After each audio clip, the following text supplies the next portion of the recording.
Cerita ini sudah lama terjadi, yaitu sekitar tahun 1988. Pak Bono waktu itu agak lupa dapat jatah ronda pada malam apa. Tapi yang pasti, saat itu wilayah untuk jalur ronda 2 kali lebih luas dibandingkan ronda yang sekarang ini. Dan penduduknya juga belum terlalu banyak, sehingga rumah warga masih jarang. Rumah kami ada di RT 1 dan termasuk bagian dari RW 3. RW 3 sendiri terdiri dari 2 RT, yakni RT 1 dan RT 2. Jadi, ronda zaman dulu, Pak Bono dan warga yang lain harus mengelilingi 1 RW. Tetapi, karena bertambah jumlah warga pendatang, kemudian untuk masalah keamanan di lingkungan diserahkan ke masing-masing RT untuk ronda di wilayah RT saja. Saat itu, pos ronda ada di bagian timur dari RW kami yang berbatasan dengan RW lain.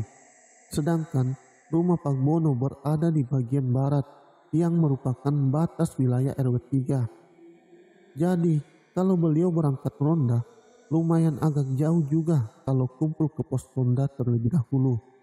Apalagi waktu itu, beliau satu-satunya warga RT 1 yang dapat jatah ronda pada malam itu. Sedangkan teman-teman yang lainnya sebagian besar adalah warga RT 2. Selepas tengah malam, beliau baru keluar dari rumah setelah sebelumnya membunyikan kentongan yang ada di depan rumahnya. Beliau berjalan dengan santai sambil memunguti beras jimpitan dari setiap rumah yang dilewatinya. Waktu itu, aturannya pakai beras setengah gelas, sekarang pakai uang jimpitan Rp500. Kemudian dimasukkan ke tas kresek yang dia bawa, dan sekitar 15 menit barulah tiba di pos ronda. Tetapi saat itu tidak ada satu orang pun yang berada di pos ronda. Setelah ditunggu-tunggu sekitar 10 menit juga, belum ada tampak batang hidung teman-temannya. Akhirnya, daripada menunggu, beliau pun berinisiatif untuk keliling kampung saja sambil ambil beras jempitan berikutnya dan berharap bertemu teman-temannya yang dapat jatah ronda malam itu yang kemudian menyusulnya untuk ronda. Tapi memang cukup aneh saat itu. Walaupun Pak Bono sudah berusaha berhenti di depan rumah teman-teman rondanya dan membunyikan tiang listrik yang ada di dekat rumah berkali-kali, tapi tidak ada yang bangun dan keluar rumah. Memang cuaca saat itu sangat dingin, sehingga mendukung orang bisa tidur dengan nyenyak. Ya sudah, mungkin semua sedang kecapean. Sampai-sampai bunyi dari tiang listrik tidak ada yang mereka dengar. Begitulah pikiran positif dari Pak Bono menghadapi situasi saat itu.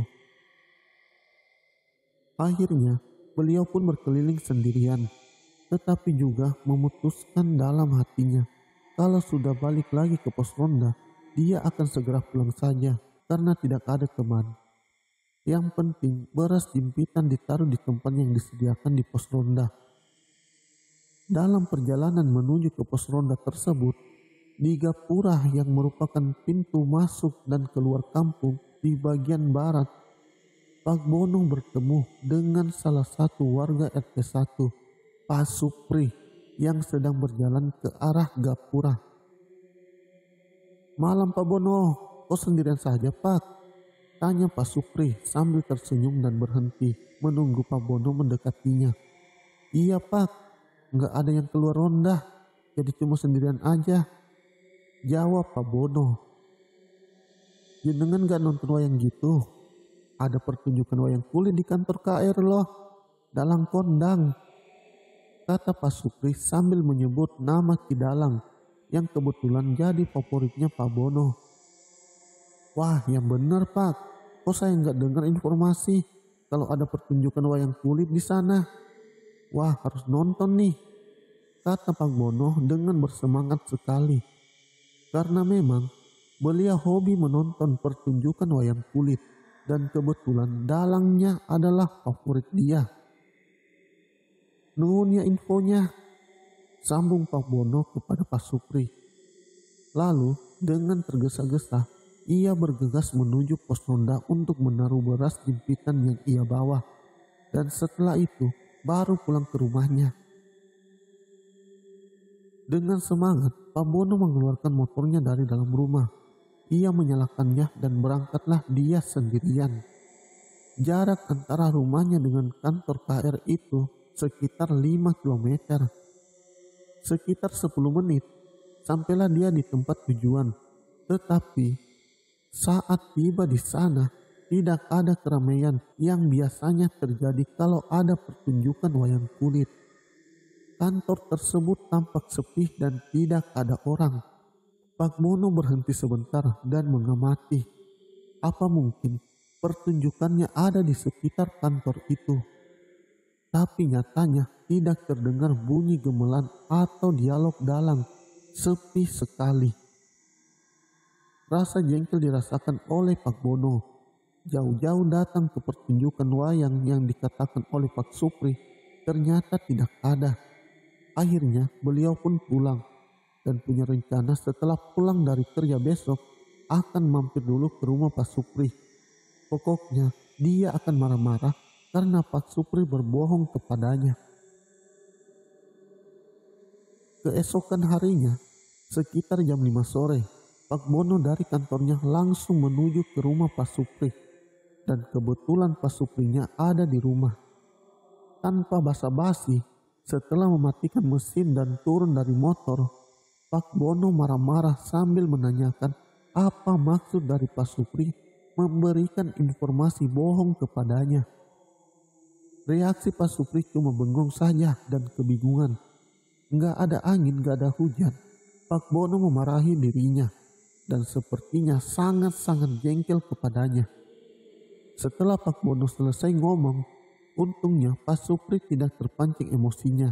Beliau pun bertanya, kenapa Pak Bono datang sambil marah-marah? Loh, tadi malam kan kita ketemu di Gapura. Kata sampeyan ada pertunjukan wayang di kulit di kantor KR. Saya ke sana dan ternyata nggak ada apa-apa di sana. Itu kan artinya sampeyan bohongin saya kan? Gimana saya nggak marah? Bercanda ya bercanda, tapi jangan sampai keterlaluan kayak gitulah. Jawab Pak Bono yang masih emosi. Weh, tadi malam gak kemana-mana Pak. Malah saya tidur malam agak awal karena pengaruh obat flu dan karena pusing kepala. Jadi gak mungkin saya keluar rumah saat itu. Kalau gak percaya tanya istriku. Jawab Pak Supri. Mendengar penjelasan dari Pak Supri dan lalu menanyakan kebenaran ceritanya kepada istri Pak Supri dan diiyakan oleh istrinya Pak Supri. Kini giliran Pak Bono yang bengong. Jadi siapa yang saya temuin tadi malam kalau begitu? Sampai sekarang Pak Bono masih tetap merasa heran. Pertama, kok bisa sosok itu tahu namanya? Kedua, kok bisa sosok itu tahu kalau dia hobi nonton wayang kulit? Pertanyaan itu masih membuat Pak Bono keheranan.